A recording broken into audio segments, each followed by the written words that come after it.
Welcome to the T2 Hubcast. Join T2 and guests as they discuss all things personal and professional development.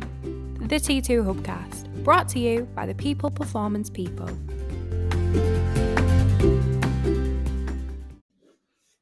So welcome to the T2 Hubcast with me, Martin Johnson. And me, Tracy Roberts. Giggling already. Why are you pointing in the air? Because when I say me, Martin Johnson, I like to give it a bit Put of a your hand up. celebration. Yeah. Okay. Thought you were doing Saturday Night Fever. It's January tea, January the 11th. I'm doing dry January, by the way. I know, aren't you doing well? 11 days in. Wow. And Never thought I'd see the day. I got through the first weekend. I'm not promising I'm going to make it to the end. But I'm going to see if I can crack at least the second weekend because I'm training at the gym. I'm feeling good. And why not try and complete what you've started? Absolutely. Set yourself up for success. Show some willpower. Other than that, how are you? I'm good. I can't believe we're 11 days in already. I know. It's been mad. I know. Busy. Got a lot going on this year. Yep. 2023 is a big year. It's a huge year. We've got lots of plans for growth. We've got lots of plans for product development. We've got plans for recruitment. Stuff in the world of sport, business, public sector. It's all good. Yeah. We've got our up-and-coming leadership retreat in 2023, the very first one that we're going to launch. Yeah, it's exciting. More news to come on that soon. Yeah, watch this space. Yeah, but that's going to be epic. But other than that, it's about getting in early and getting some podcasts under our belt and having a look at 2023 and going, right, what does this year bring? What are the trends? What does people need to look out for? And I think let's start from just a general basis of what we do and what all organizations need to cater for, which is learning and development. Yeah. What are the trends in learning and development that organizations need to watch out for or be focused on this year? Yeah, for sure. Because lots has changed, doesn't it, since the pandemic? And just our learning styles and the way we do things are changing constantly, aren't they? So we can't just always do what we've always done. It's not going to land. No. And I guess what we always do, at the end of every year, isn't it, is we always look at the trends in L&D from two perspectives. What are the delivery trends? Yeah. I.e., the way in which we deliver development to our employees. Is that changing? Is it evolving? Do we need to shift? And post-pandemic and in a now hybrid world, for example, how do we deliver effective learning and development? What's the platform, the mechanisms on which we do that? Do we do it virtual, face-to-face, blend? What's the difference between blended and hybrid, et cetera, et cetera? So I think we look at it from a delivery perspective, but we also look at it from a content and theme perspective. So what are actually the key areas that organizations need to focus on or that are absolutely hot right now in terms of the mind of the employee? Absolutely. Because we want to get it right. And if you want to get more bang for your buck, considering both things are definitely going to be key this year. There's so many variables in there, isn't there? Learning styles, the way we do things, the way we operate as businesses, the stuff that's just meh now that people are just not paying any attention to. And of course, there's things we need to dial up on massively because of the changing world.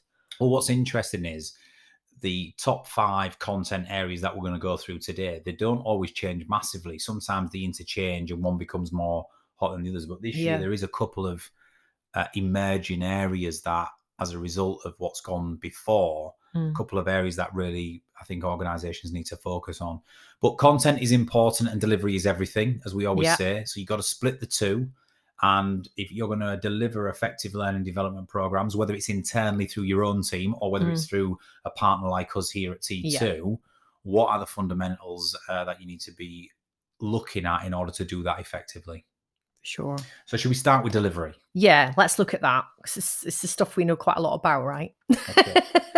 So 2023 trends for learning and development. The first trend that I want to talk about in terms of delivery is what we're calling speed learning.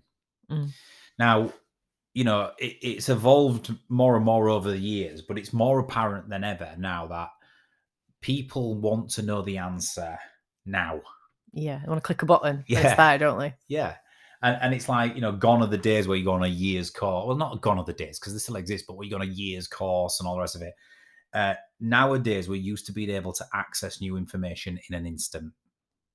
Whenever, wherever we are. Yeah, literally wherever we are.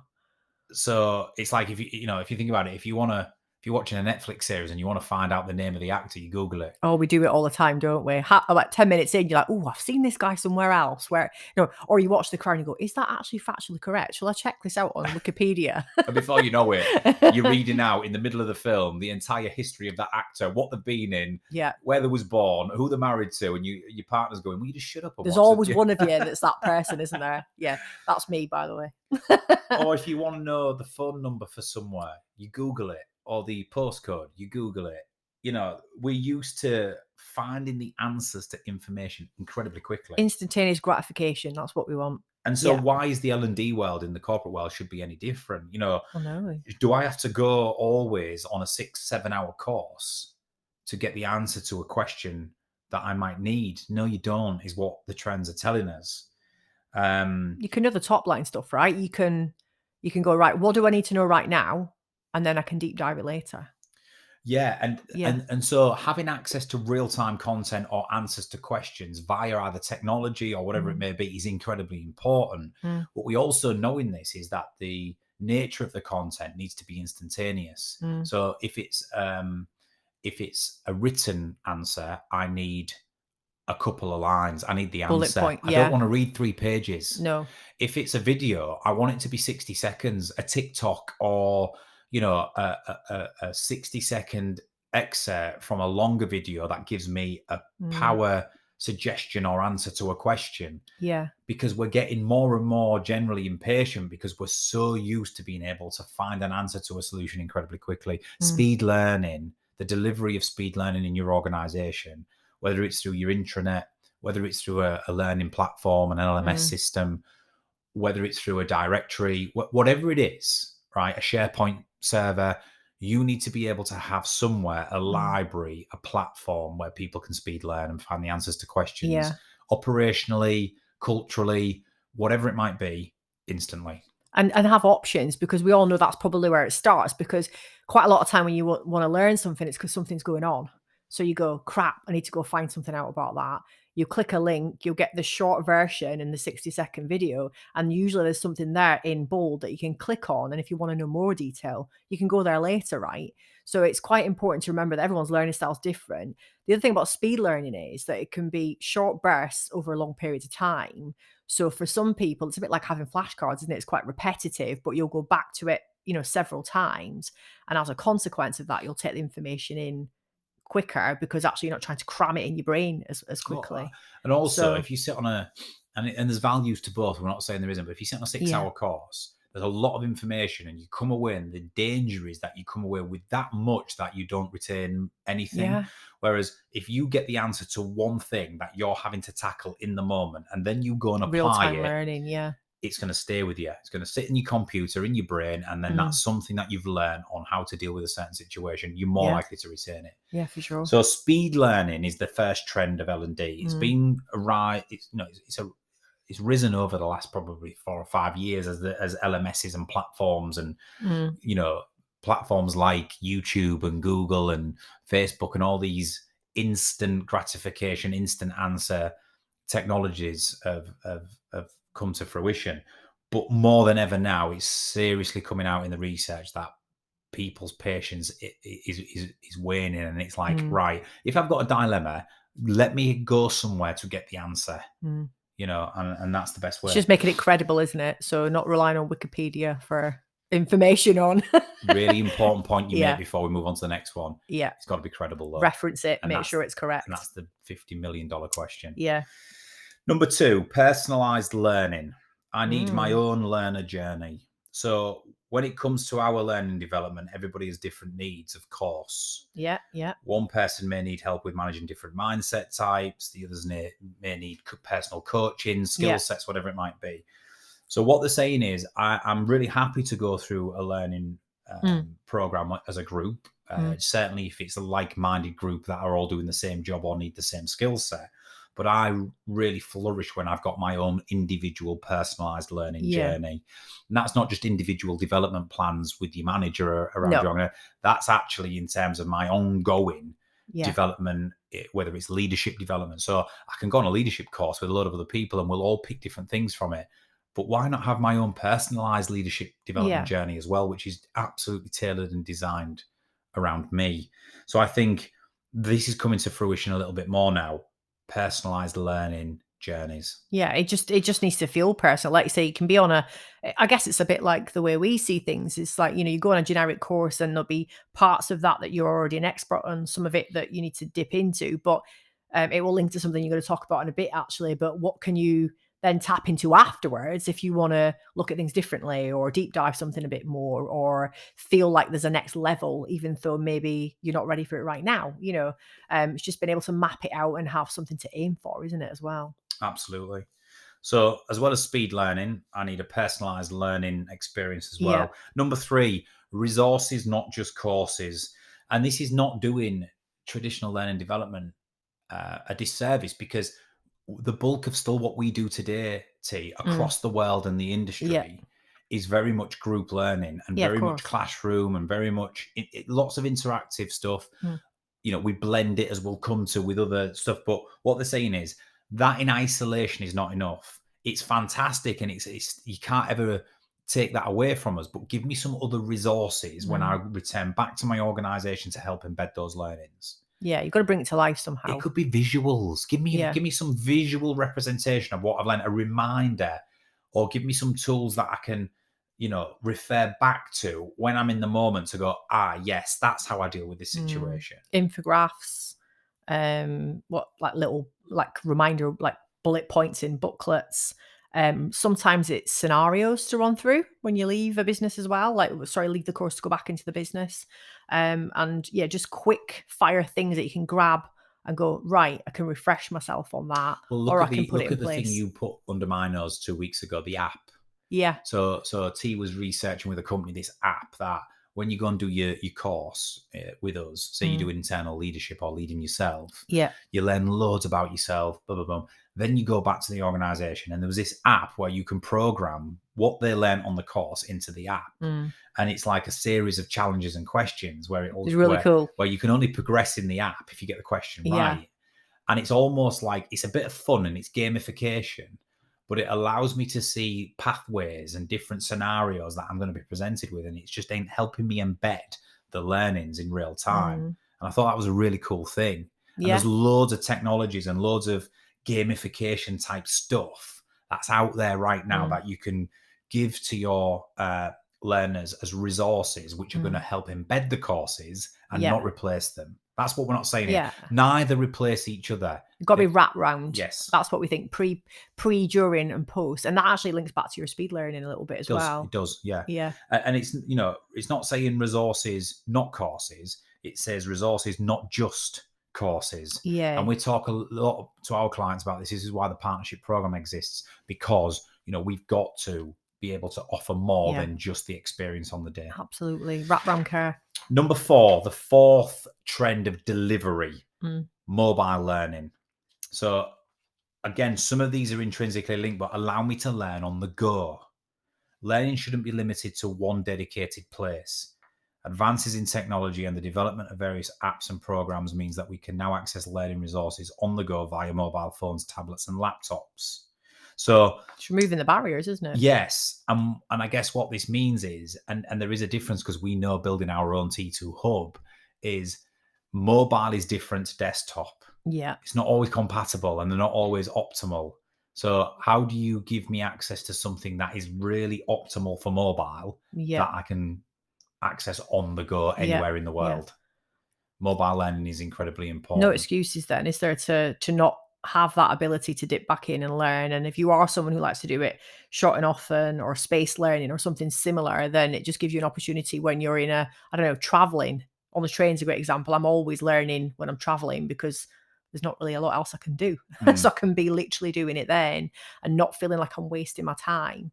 And like I say, apps and even like access to podcasts and stuff as well. Podcasts, the emergence of podcasts over the last 10 years, probably last 5 years particularly, that's the main way people are learning on the go, via a podcast with your earphones in. I would agree with that. And TED Talks as well, similar impact when TED Talks first launched. So arguably, it's like I can listen to a podcast and watch a TED Talk and learn a lot. So my travel time is not dead time. And that's how it does feel when you're in business sometimes. I always think that, those journeys for 4 hours in your car to a meeting that is going to be absolutely majorly important when you get there. It's so frustrating. I used to just be desk bombing people on the phone constantly because I think I have to do something while I'm driving. So now I always feel like I'm really intelligent when I get somewhere. Well, because I've listened to 3 podcasts on the way there and I've got loads of ideas. I always feel really motivated. Yeah, I do. So I listen to some and there might be a little segment in there or something I hear which gets me thinking and gets my brain going. Yeah. And even if it's not the one thing I've heard, I feel generally motivated. Yeah. To go and do something and go and kick on. And I think that there's a real power in that. Yeah. But you have to cater for it. So what are we doing to drive mobile learning in our organizations? And encouraging it. And encouraging it, and giving the space and the permission to do so. 5, hybrid learning. Now, this is an interesting one. Oh, yeah. Right. Hybrid gets used a lot post-pandemic, but we've got to cater for hybrid learning in 2023. I just want to do 2 definitions, T. There is a difference between blended learning and hybrid. Yes. Yeah. Don't confuse the 2. So when you think of the different ways of learning now, you've got face-to-face, traditional face-to-face. Yeah. You've got virtual, whether that's Zoom sessions, Teams sessions, whatever it might be. You've got traditional distant learning where I'm on an online platform module on my own, following a bunch of modules. Yeah. So you've got live training and pre-recorded type training, but you've got these different ways of developing now. Yes. Now, blended, so the term blended learning is when an organization creates a program of learning which features all of those different types of platforms. Yeah. So you're going to do your first session face-to-face, then you've got a couple of modules to do online, pre-recorded modules to do online between the second session. The second session is then going to be over Zoom. And then the last session is going to be face-to-face. Yeah. If you designed a program like that, that would be blended learning because the organization is providing different ways of learning, but everybody on that program will follow the same pattern. Yeah. You all do the face-to-face, you all do the Zoom, you all do your module. Hybrid is different. Yeah. Hybrid learning is when you can deliver a module in a program and the recipients or the delegates can choose whether they want to dial in via Zoom or whether they attend in person. And that can be tricky. That's incredibly, technologically, that is tricky. And for facilitation, as we know, it can be quite frustrating. So it's interesting, isn't it? Because some people, like you say, with blended learning, what's great about that is that you sometimes still have options. So it's blended in the sense of you can attend live, whatever it might be. But some people will tell you because of their learning style, they're going to attend all the live that they can because they learn better like that. But I guess with blended, you're taking into consideration anybody in the business. There's all sorts of different learning styles and ways of doing things, right? Whereas with hybrid, it can be tricky because sometimes it's not because you don't want to be in the room, it's because you've got no choice because of other commitments and you still don't learn as well. I mean, so as practitioners, we can be honest because we are some of the people who have got a lot of time under our belt in delivering this. And we've done so many hybrid sessions where we've had 6 people in the room and 3 people dialing in or a person dialing in on a laptop. It's really hard because the dynamic is different. The facilitator's got to cater for both. And that's tricky. Which is tricky. Breakouts aren't straightforward anymore because they're not frustrating. Breakouts, so you're always going to have an element where the people online are not involved fully in any breakout work. It's not impossible, but it's difficult. However, what it's saying is if some people are at home or working from home or have kids or have responsibilities, to not miss out, if organizations can try and offer hybrid learning where they can dial in versus being in the room, but you both types of delegates experience the same thing, that's hybrid. Yeah. If not, it's blended, which is then just the different variations. So I don't think what we've looked at the research and even ourselves either at T2, we're offering hybrid, but we haven't mastered it yet. No, and it's tricky, and I don't think anybody has because it's tricky. But the future is going down a route where you go, if you can cater for all employees, no matter where they are, to either be virtual, face-to-face, whatever it might be, and you can have the technology to be able to enable that, but also you've got the skill sets of the facilitation to do it well, that's going to be a big opportunity for people. It's making sure that the distance isn't there, affinity distance and physical distance, isn't it? Because it doesn't matter, like you say, whatever the content is, however great that that kind of I guess the content of the actual session is, the experience that someone's going to get home versus the experience that people are going to get in the office, and also the connection between the two is going to be very difficult. So you've really got to be able to master all those things and think of maybe where you can zone in on, the group at home a little bit more, the people in the room a little bit more. And that is really difficult. I've always found it really inhibits brainstorming in a room, because all the people in the room on the sessions I've done, they all start brainstorming. They do. And it's like, so what is, and they're all, and it's not unhealthy. Sometimes they're interjecting and engaging and talking, and it's all going like this, and it's great. And then all of a sudden someone will have the realization that Graham's on virtual, and then they'll stop and go, sorry, 1 second, Graham, have you got any thoughts on this? And then he feels exposed as well. And Graham's a bit like, well, I've been listening, I can't really hear what you're saying properly, and I've been listening to what you're saying, and it just spoils the natural dynamic as is like that you would get if Graham was in the room. So I think sometimes you've got to do it similarly. You've even got to do, if you're going to do polls online, do a poll in the room, and that's why sometimes we've had people that have been on virtual, and we've actually said, rather than being in one room and dialing in via one camera because you're all in the same room, it's actually sometimes better for you all to go back to your desk and dial in. Yeah. Because then we're fully we're in the same space, but we can then do polls and we can be equal. So it just goes to show, it depends on the subject matter as well, doesn't it? It does. Yeah. So we're going to come on to the 5 content trends in a second before we finish, but just recapping then. The 5 big learning and development delivery trends for 2023. Number 1, speed learning. I need the answer now. How are we catering for that? Number 2, personalized learning. I need my own learner journey. I like that I go on with a cohort or a group, but what are we doing to give me my own personal learner journey? Number 3, resources, not just courses. Courses and training is invaluable, and it's really where the bulk of the knowledge transfer happens. However, how can you help me embed it with tools and apps and whatever it might be back in the organization? Number 4, mobile learning. I'm going to need to learn on the go. I'm going to need to be moving around, trains, planes, automobiles. How can I learn on the go with mobile learning? And number 5, hybrid. The difference between hybrid and blended is clear. We've highlighted that. But are you doing anything to give me the option to attend in person or dial in remotely? Because that's what employees are needing more and more going forward. Right. Learning content trends for 2023. You won't be surprised that there's a couple in here that never really move, but we'll go through them. There are a couple of emerging ones. First content trend for 2023. What are people wanting in organizations? What are employees and leaders saying, we need this? Change management.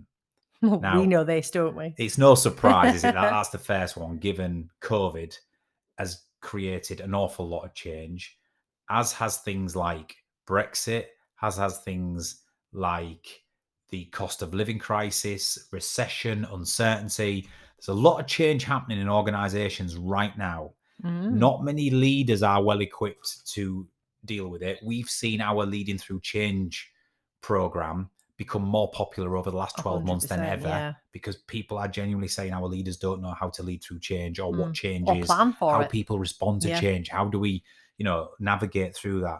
So change management is still slap bang in the top 5 content trends for this year. What are you doing as an organization to educate your both leaders and teams on change and how we can navigate this together? Number 2, hybrid working. It's that word again. It's no surprise, really, is it?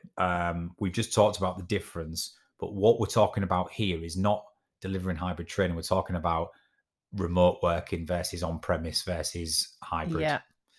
Remote working is you are wholly remote. On-premise working means you are permanently on-premise. Hybrid means you can do a mixture of the two. What's the best strategy? Is it working? What are the pros and cons? In our HR exec session coming up today, I'm going to talk about some of the challenges we're seeing in the different areas. Something remotely, we're seeing some real interesting stuff around productivity and autonomy is going up for remote workers. Real positive. Got high levels of trust, so that's good. But we're also seeing some levels of collective creativity diminish. We're seeing accountability slightly diminish. Yeah, of course. So there's pros and cons to this hybrid. Cultural stuff as well, right? Because you're not around each other as much. So, but it's a hot topic, T, is what we're saying for 2023. I don't think anybody's true. I think leaders are a little bit scared of it. They don't know what to do. It's like, do we make a firm call? What is hybrid? Do we categorize our workers? How do we justify that? You know, they're really in a dilemma with it. And it depends on within certain businesses, your role as well, right? Because a lot of people made the change to the decision to say, well, we can all come back now, so everyone get back. Other people going, oh, actually, no, we're actually, like you say, we're quite productive here and we've got high levels of trust, so we're good with it. But I think it is, you're right, people are tiptoeing in there and going, what do we do? We're not quite sure what's working. And then, of course, we're having to recruit people into new roles now, and we've got to set the precedents from the beginning, haven't we? So is it hybrid? Is it remote? Is it on-premise? That's an interesting debate as well. It is. I've got a really strong theory formulating as I find out more, but it's for another podcast. Oh, okay. We'll say hybrid working it's a new joiner to the top 5. It's banging in the charts at number 2. Yeah. What you're doing to educate and address it. Number 3, been there for 5 years. It ain't going anywhere. Resilience and mental health. We've put resilience and mental health. You could call it mental health and well-being. Resilience is absolutely in there. The resilience of our organizations and our employees and supporting mental health. I don't think that's going anywhere. I think it's going to be it's directly linked with change as well, isn't it? At the top of your radar. Yeah. For all organizations. Number 4, again, risen over the last few years. Equality, diversity, and inclusion, EDI. Mm-hmm. It's an ever-expanding area. It requires a lot of TLC. It does. We know that. We're going through our own quals and educating ourselves further on this to enhance our offering in this area. However, it's really important that organisations keep up to date with EDI policies, but more importantly, they have open conversations and education with their staff and with their teams around what is EDI, especially with leaders.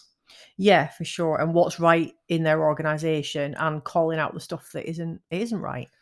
But I'm a firm believer in this, and I'm going to say it. We've got to understand EDI as a leader. We've got to understand unconscious bias, microaggressions, where we might be unintentionally getting it wrong. But we cannot be terrified to lead and manage. No. We cannot be watching and minding every single thing we say. Basic human interaction has to play out, but we've got to be mindful of equality, diversity, inclusion. And we learn from it. And we've got to learn from it. And we've got to make sure that if we do mess up, if we fall foul of bias, whatever it might be, we're open to receive feedback, we're open to talk, and we've got some accountability going forward. But we cannot be vilified and scared to death all the time of letting basic human interaction play out. It's such a fine line. It so is. It is, and it's difficult. More to come on this from us. Yeah, in the next... we've just got to feel confident asking questions. That's what I think. We have. And having conversations. And the final one with a few minutes left, final content trend is reward and recognition, in brackets, as we head into a recession. Oh, interesting, because it is going to change the dynamics of things, right? We're going to head into we're heading into the recession. It's going to be tight. There's a lot of things that don't allow people the luxuries of offering lavish reward and recognition. The grand gestures are not going to be affordable. No. Pay rises, bonuses, offsites, big shindigs, dues, whatever it might be, right? I still think there'll be places for some of that. But if not, what does reward and recognition look like? Because as we know in our, knowledge and data, it's not all about the grand gesture. Sometimes it's about a thank you. Sometimes it's about feeling fulfilled and recognized for what you do. It's got to be a personalized thing, I think. I think if you get to know your people, you can figure out what makes them tick. And quite often, the studies show that it's not directly linked with your salary or your bonuses. It's linked, like you say, with the purpose and the value you add. And getting to know people's the key to that, isn't it? It is. Recognition is different things to different people. But what you need to think about as an organization this year is reward and recognition is in the top 5. In brackets as we head into the recession. So you got to what are you going to do differently? Yeah. How are you going to keep a high level of recognition and reward when the purse strings are tight and when you don't have the luxury of the grand gesture? How are you going to do that? And I think you need to get creative. So just before we wrap up, T, because we're in our last 50 seconds, 5 content areas for this year on trends: change management, hybrid working, resilience and mental health, equality, diversity and inclusion, and reward and recognition as we head into a recession. So some things to start thinking about, really. A lot to start thinking about from a delivery perspective, how you deliver your development, but the areas you focus on as an organisation. Absolutely. Love that. Yeah. T, we'll pick up on some of those topics individually. For sure. Enjoyed it as always. And we'll be back shortly with another T2 Hubcast. See you soon. See you soon.